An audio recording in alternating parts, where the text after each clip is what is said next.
Okay, it's happened. The thing you didn't want. You did not want to stay 24/7 in the house with a hijackal, a toxic person, a relentlessly difficult person. And now here we are in self-isolation or quarantine or lockdown or whatever's happening. I'm going to give you today 10 basic truths you need to accept because you can't change them about hijackals. It will save you from getting into unnecessary and difficult places. Stay tuned. Welcome to Save Your Sanity podcast. I'm Dr. Roberta Shaler. Are you living with the chaos, confusion, and uncertainty that a toxic person loves to create? Is a partner, parent, ex, sibling, child, or coworker causing you to second-guess yourself? That can be crazy-making. I'm here to help you save your sanity. So let's get down to it and figure some things out now. Stay tuned. Hello, I'm glad you're here as usual. Today you may be just on the verge of dancing on your last nerve or tearing your hair out or thinking about it. And maybe even the idea of more time housebound with a hijackal is just crazy making and unthinkable to you, but it's going to happen. So I wanted to talk about 10 basic truths about living with hijackals that you really have to accept as the truth because you can't change them. And this would be a really good time to recognize that they are the truth and that you can't change them, and that the more that you rail against them, get angry at them, the more you bring it up, the more you point it out, the worse it gets, the more likely you're going to have periods of rage and silent treatment. And that is not worthwhile, especially if there are children in the house, and if you want to truly save your sanity. So there's 10 things that are important. I first had about 18, and I thought, well, that'll just be too much for today. So I'm going to give you 10, and then think about that. And in the next episode, I will be talking again about other aspects of being housebound with a hijackal. So number one thing to accept about hijackals is that if there's any stress or tension, they are big babies, right? You know that they are babies. You barely touch them and they go off like a Roman candle. Everything is blown out of proportion and they need to be taken care of. And they want that, and they want to demand that. So the first thing is keep in mind that basically they're big babies, and if anything happens in emotional terms that they can't deal with, they will return to somewhere between the age of 3 and 7 and have a tantrum. And they will behave badly. You can't change this. So what you can do is not push that button. Okay, so number one, know and remember that when you look at them, they are a big baby. No matter how they're looking at the moment, behind that face is a big baby. Number two, hijackals use extremes and superlatives. They are the best at everything. It is the worst of times. It always happens that way. You never do anything. It is always extremes and superlatives. It's the greatest, it's the best, it's the worst, it's the most awful, you are 100% the love of their life. 20 seconds later, when you don't do what they want you to do, you are the scum of the earth and nobody wants you. They work in extremes. They will speak in extremes. And there are no middle grounds. There are no gray areas. You know, I've talked about this a lot. One of the hallmarks of hijackals is what we call all or nothing black and white thinking. So they don't have a middle ground. They don't have, I hate to say it, shades of gray. It is black or it is white. It is all or it is nothing. So know that about them. Don't expect them to be different than that. That's how they see the world. That's how they think, and that's how they engage.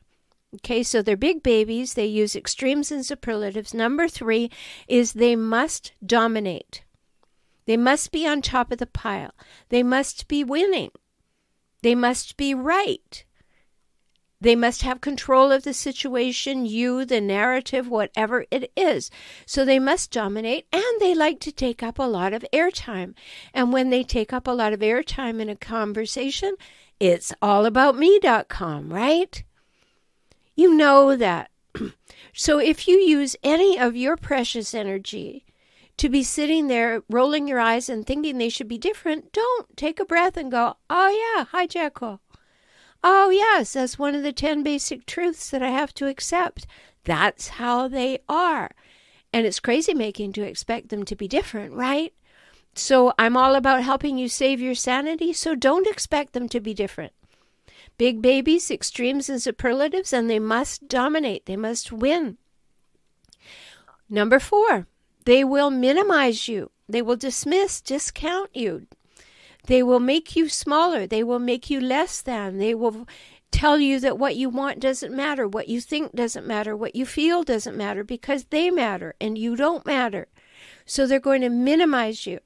They're going to make it so you are pushed against the edge and they are going to take up the majority of the space.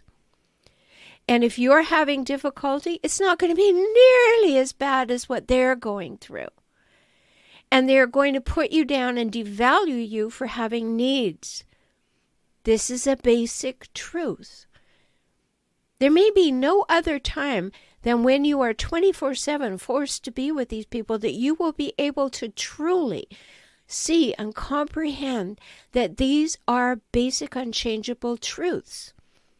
And this can really help you when we get out of this situation, because then you will see, no, that's how they really are.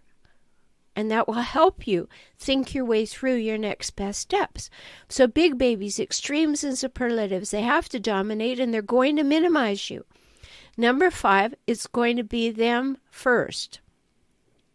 They need to use what's in the house. They need to take what is for the children. They need to have what it is they want, and you don't need it and get along without it. They are going to have to be first in the bathroom, first everywhere, taking care of themselves, what their needs are, their need to take up the sofa, their need to have what they want on the television, their need. It will just continue that way. Now, you know that is one of the basic tenets of when we think of narcissistic behavior. It is going to be them first, allaboutthem.com. But watch it in their behavior at home. Now that you see it 24/7, they don't have to do anything. They don't have to pick up after themselves. They don't have to do these things. They shouldn't have to do these things. That's what they have you for. They don't need to be concerned about what's going on in the world. They don't have to take care. In fact, they may not even self-isolate. They may think that they are somehow superhuman and able to not collect any kind of problem during this self-isolation, lockdown, shutdown situation. They may just simply not believe it because they are bigger than the virus. Okay, big babies, extremes and superlatives, they must dominate, they'll minimize you, and they must be first. Now, number 6. Poking a hijackal is never a good idea at the best of times, right? I talk about that all the time. Don't poke them. Don't make them angry. Don't push their buttons. Don't trigger them, because you don't want to deal with the fallout. And you know there will be fallout. So this is a very important time to just be in observation mode. You're watching the lion in the cage. You're not getting in the cage with them. So keep that distance. Just watch. Oh, there they are. And those are basic truth about them. And when you poke at them, when you tell them, well, I can't do everything around here, you know they're going to react badly to that. If you ask them to do something, they're going to procrastinate, because all hijackals have a tendency to be passive aggressive, and it goes with the territory of passive aggressiveness that they are going to procrastinate. And then if you stay on their case very long after they're procrastinating, then it becomes that you're a nagger, you're a terrible person, and they still haven't done what they said they would do. And between you and me and the gatepost, they never intended to do that anyway. They were just trying to appease you in the moment by saying yes and hope that you wouldn't ask again or notice that they didn't do it. So don't be surprised. But if you poke a hijackal, it leads to two things. It will lead you to them turning into a rageaholic and being angry, and everything will be your fault, and there will be a screaming match. Or they will go into the silent treatment, and they will shut themselves down, and then they will try to ingratiate themselves to the children and alienate from you, and that's not a good idea. And if you don't have children, then they're going to pull a pouting fit. They're going to go and not talk to you because you're not nice to them. And what not nice to them means is you won't give them what they want when they want it, and preferably before they even ask for it. And that's the way they roll. And that's why I'm calling these the basic truths. You know, in my program, Seeing the Cycles, there are 13 videos on the 10 hallmarks of hijackals.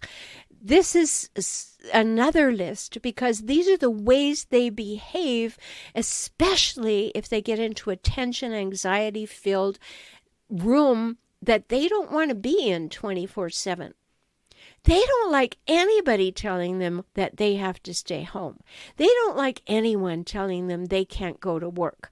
I mean, the rest of us don't like it either, but we understand why. But a hijackal, who do you think you are to tell me that I can't do something?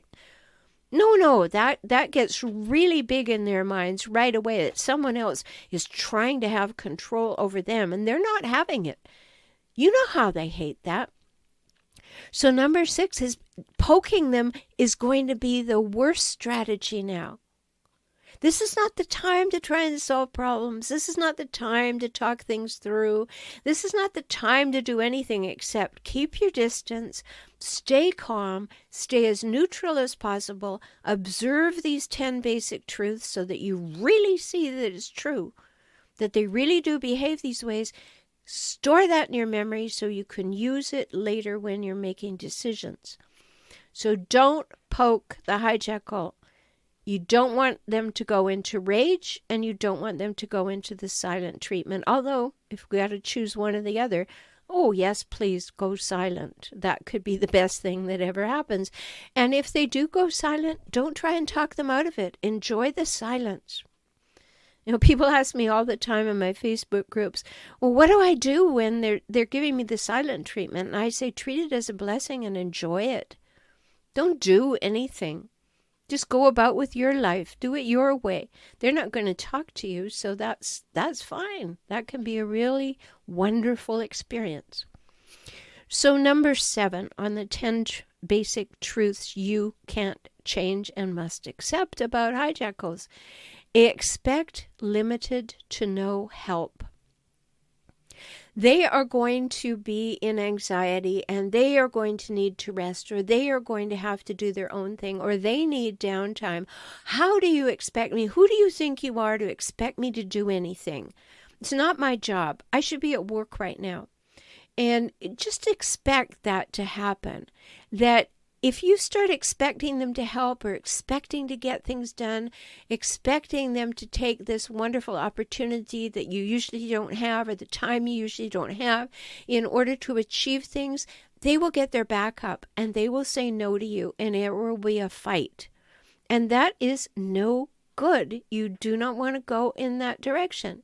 You know, the hijackal needs everything. They need all the time, the energy, the television, the food, the alcohol.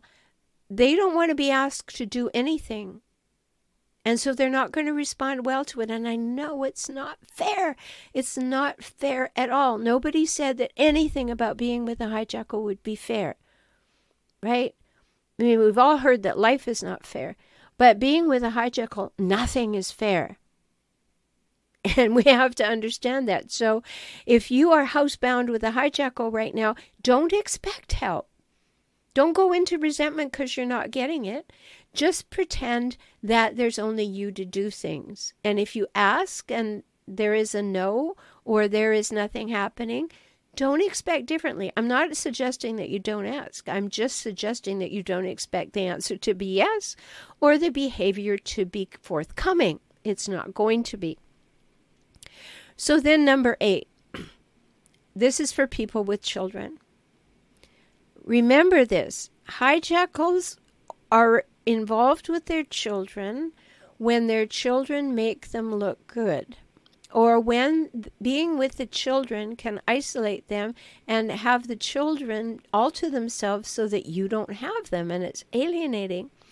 But what's important about number 8 is the children will annoy the hijackals. The very presence of the children will annoy them because they can't get any validation from the children.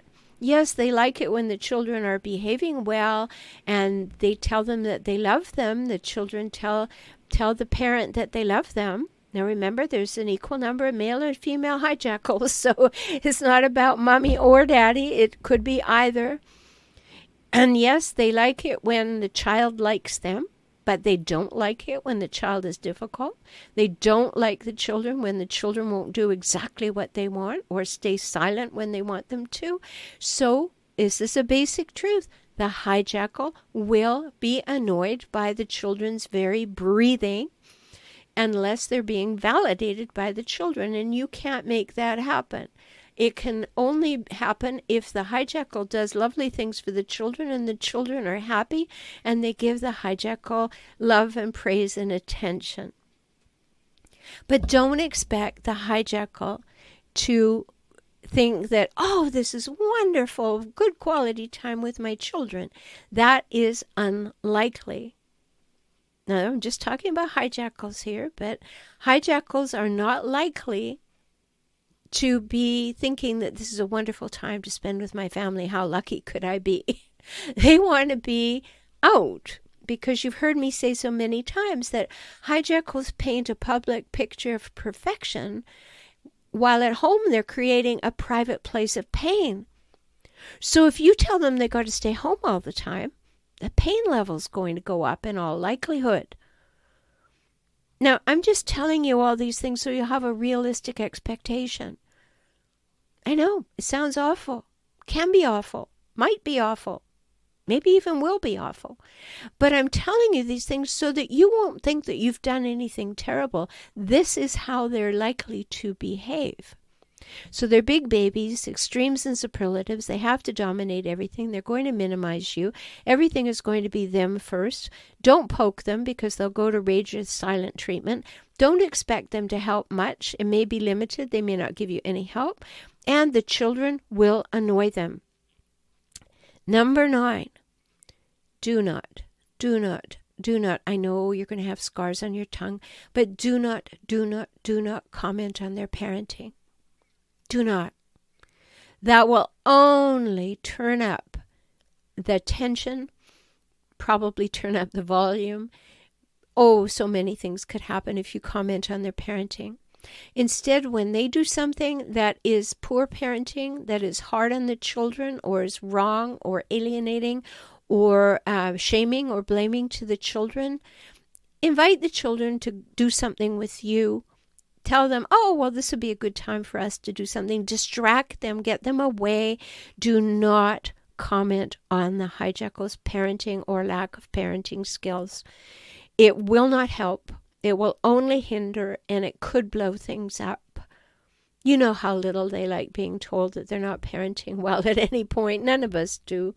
So if you're in isolation with them and you are in this little cosm that is just your own, your family, you're stuck in the house, you're stuck on the property. I mean, hopefully you're stuck in a place that has a little bit of property so you can go outdoors. At least that could help, or you have a balcony or something. But don't comment on their parenting. Now, the last one, I've alluded to it during these 9, but this one is so important. Do yourself a huge favor. Stay neutral. Don't give anything the wow factor. Don't get everything the ain't it awful, they done me wrong factor. Just stay neutral. Oh, this is happening now. Oh my, that just happened. Oh, that's just the way it was. There it is. The 10 basic truths I can't change happened again. Observe, observe, observe, but just stay neutral. It's how you're going to save your sanity. You're just going to back up in your head and just observe what's happening and then bring your best to the table. Be your best self. And if that requires you to be your best silent self, be that. If that requires you to distract yourself by putting on headphones and listening to beautiful music that calms you, do that. If it means that hijackal wants control of the television at every moment, then be disinterested in something to watch on television. Get out your iPad and watch what you want. Just stay neutral. Do the best you can to stay neutral. It's good practice for when you are not 24/7 and housebound with a hijackal. It is good practice at all times to stay neutral, because then you can calibrate, then you can see, then your nerve endings are not involved, then you are not in fight or flight, then you're not living in chronic stress and anxiety. If you just stay neutral and observe, then that is your best shot at staying calm. This will end. We will not be in isolation forever. And this is a good time to just observe as though you're looking at some kind of animal or some kind of, I don't know, microcosm, microorganism, and just observe how it behaves. Just take note of it, and then you behave from a neutral place without high expectations of things being good or bad. Just observe. So in all things, be your best self. So often people say to me, well, should I interact with this person because they bring out the worst in me? No, allow that to be so solid in you that you just be the person that you want to be, the person living from the values that you say that you have. And don't let them pull you off that. And I know, I'm talking pie in the sky here. I know that. I know it's hard. I am not suggesting it is easy for 1 minute, nor is it simple. I'm just saying to save your sanity, have no high expectations that things are going to be good. Don't get into the ain't it awful, things are going to be bad. Just go, oh, this is the way things are. And observe it, and just observe it. And say, is this all right with me? No, it isn't. All right, let me notice. Oh, that's not all right with me either. No, again, that's not all right with me. So that when you get through this housebound with a hijackal period, you will know clearly what it is that you can deal with, you're willing to deal with, and you're not willing to deal with. And then you can deal with it later. Remember, I always say, you don't leave a hijackal unless there is physical or sexual abuse, and in which case you go to the police and you go to the hospital. And if there isn't, then you need to be practicing and preparing. And right now, if you're 24/7 with a hijackal, housebound, you are practicing. You're practicing being your best self. You're practicing being your neutral self. You're practicing being your observant self. And that's the best you can do. So I hope this will help you. I'm always available to you. If you need to talk to me, new clients get that great offer, $97 for a full hour. Go to beaclient.com, beaclient.com. If you need insights, go to transformingrelationship.com. Everything is there. You'll find my podcast episodes there. You'll find my YouTube channel there. You'll find my blogs. You'll find writing. You'll find all kinds of things. Lots there for you, transformingrelationship.com. If you enjoy getting my podcasts, I really invite you to make a donation. Go to patreon.com, patreon.com/saveyoursanity. And you can make a donation, $1 a month, $5 a month. You can help keep this coming to you for your support. So I wish you well with this time. It's difficult. Let's stay as calm as we possibly can, as neutral as we can, and as observant as we can. We're not going to do anything about it except take the very best care of ourselves and each other we can. And until we talk again, stay safe. Thank you for joining me on the Save Your Sanity podcast today. I hope you've had some new insights, some ideas and strategies to help you gain clarity and confidence for moving forward toward greater emotional health and safety. You deserve that, and so do your children. If you found value here and would like to support this podcast with $1 or $5 each month, please do so at patreon.com/saveyoursanity. Learn more about how to work with me via video conference, join my optimized circles, or subscribe to this podcast on my YouTube channel at my website, transformingrelationship.com. Talk soon.